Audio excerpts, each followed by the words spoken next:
One of the first CSS techniques that most web designers learn is how to style links using the link, visited, hover, and active pseudoclasses.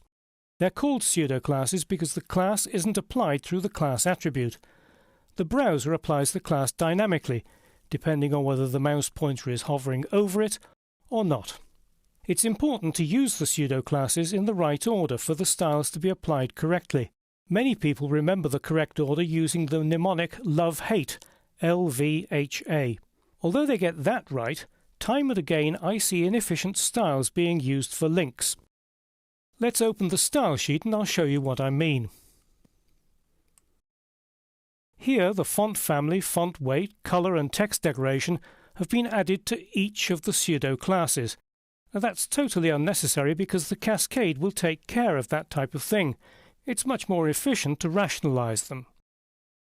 I'm going to create a basic rule for all links using the A selector and set the font weight to bold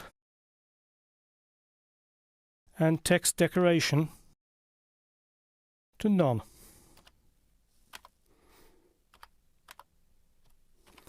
That'll now apply to every link in the page. I can get rid of the font family because that's already been declared in the style rule for the body up here. So let's get rid of it from the link and from visited, from hover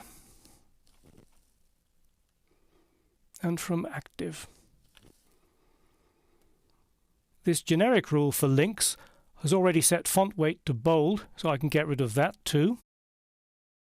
And text decoration to none, so I can get rid of that here.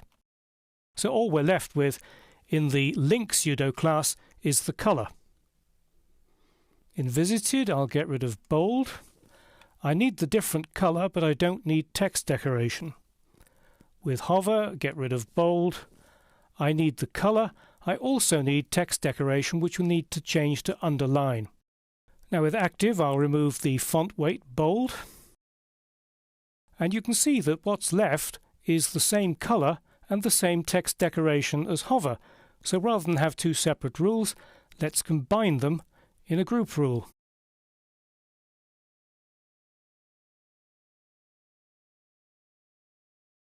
And we can get rid of that there. So now we have a rationalized and much more efficient set of style rules for the links. Let's just save the style sheet and see what the page looks like in a browser.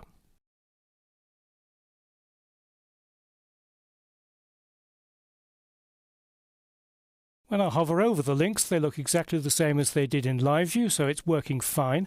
The other thing is that many people who suffer from motor disabilities can't use a mouse, so instead of mousing over links, what they do is they use the tab key to move from link to link.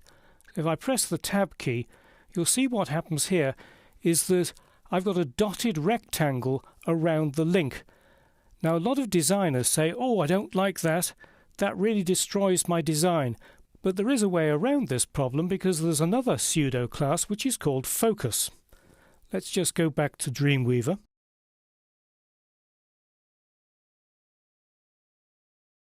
What I'm going to do is to add the focus pseudo class to my hover and active rule. This ensures that when the link has focus, it will look exactly the same as though you are hovering over it with a mouse. So what you can now do is set the outline property to none.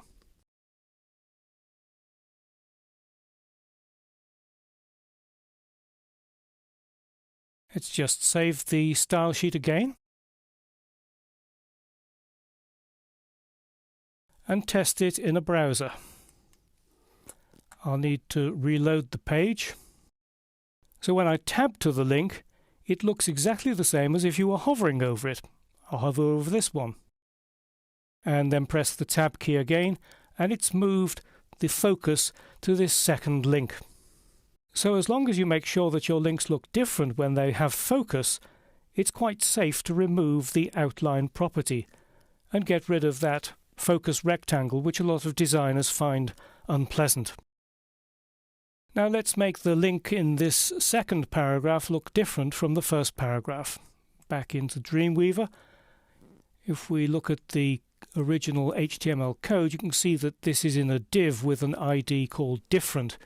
So I need to create descendant selectors for the links in the different div. Rather than waste your time while I type everything out, I've got them in my clipboard, so I'm just going to paste them in here and save the style sheet. Go back into live view, and you can see that the link is styled differently. It's a very simple technique. Let's just go out of live view here. Something that you might find useful, which is a little bit of a hidden secret within Dreamweaver, is the style rendering toolbar. Go to the view menu, and then it's right down at the bottom in toolbars and style rendering. And this style rendering toolbar has the pseudo classes here. So if I click the V here, it shows me in design view what my links will look like in the visited state, and again with H for hover state, A for the active state, and F for focus. A useful little tip there. So that's the link pseudo classes. Unless you're creating a game where hunting for the links is meant to be part of the fun, make sure that your links stand out and are easily identifiable.